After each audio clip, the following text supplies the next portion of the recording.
There's a new Dragon Ball Z video game coming out next year, plus we're also celebrating 25 years of the Dragon Ball series as well. And to celebrate, I've decided to review a couple of DBZ games. No, I won't be talking about the ones for the PS2, Wii, and PS3, only the ones for the Famicom, Super Famicom, and the original Sony PlayStation.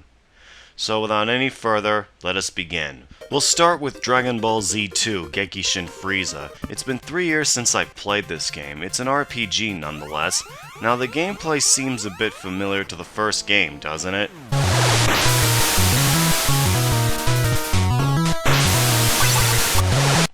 Now if you've thought the first two games have the exact gameplay, take a look at the third one.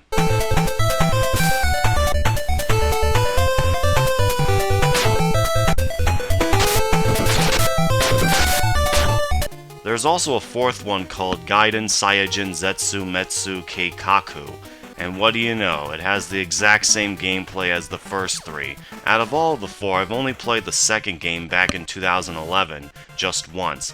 So far I'm fighting off Frieza in his last form, except I do have a bit of a story.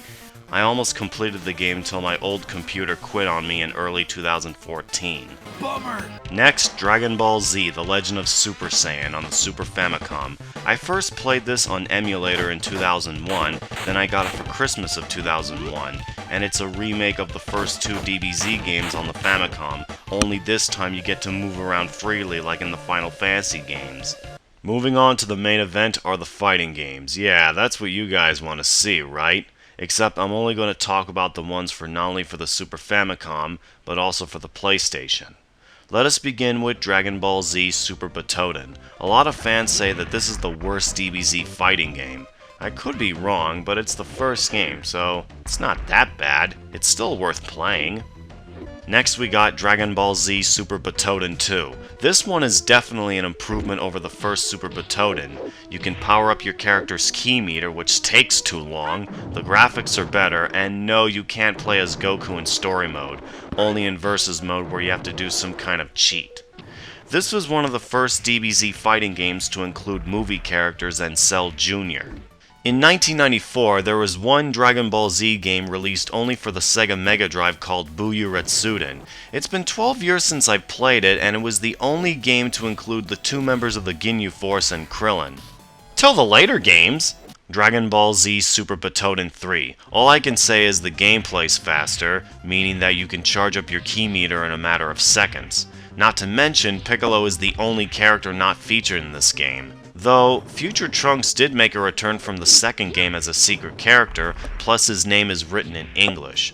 It's also the only Butoden sequel without a story mode.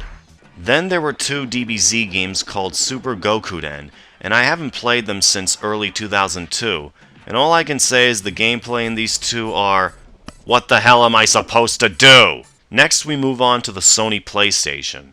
We'll start with DBZ Ultimate Battle 22. It is a combination of 2D and 3D. You know, 2D characters and 3D backgrounds.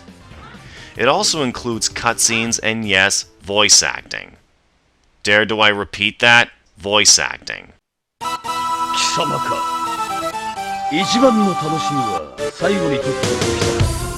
Not to mention, each character have 3 special super attacks. Now, I'm going to be honest, I really don't like the 3D backgrounds, and I certainly as hell do not like ki blasts that look like fireballs and attacks that look like energy spheres. I mean, take a look. Does that look anything like Goku's Kamehameha? No, it doesn't! However, there was another Dragon Ball Z game released for the Sega Saturn called Shin Butoden. From what I heard, it's a lot better than Ultimate Battle 22. Moving on to, yet again for the Super Famicom, Dragon Ball Z Hyperdimension. This was the last DBZ game for the system, and by far one of the best Dragon Ball fighting games ever made in 1996. Dragon Ball Z Legends. It's a 3-on-3 fighting game where you have a brawl against 3 other fighters, but the controls are a different story. And last we got Dragon Ball GT Final Bout, one of the first Dragon Ball games to be in 3D, also one of the first to be released in the US. I first saw a glimpse of it during my years in middle school in 1997, then I played it when I was 14 in 1998. Except the characters weren't voiced by the cast from Ocean Group Studios. Instead, it had uncredited voice actors. Now to close things out. Dragon Ball Z 2 Gekishin Frieza is a fun RPG, but my only gripe is that the bosses are too easy even if you level up your characters. As for The Legend of Super Saiyan, it's a great game. For the first 3 Super Butoden fighting games, they're fun to play as well as Buyu Retsuden. For the 2 Super Gokuden games, you might want to give them a try. For Ultimate Battle 22, I still enjoy this game, but I'm gonna have to go with Shin Butoden. As for Hyperdimension, definitely one of the best Dragon Ball Z fighting games, also one of my top favorites. For Legends, it's a fun as hell DBZ game, haven't played it since I was 14. And for GT Final Bout, it is one of the worst Dragon Ball games I've ever played.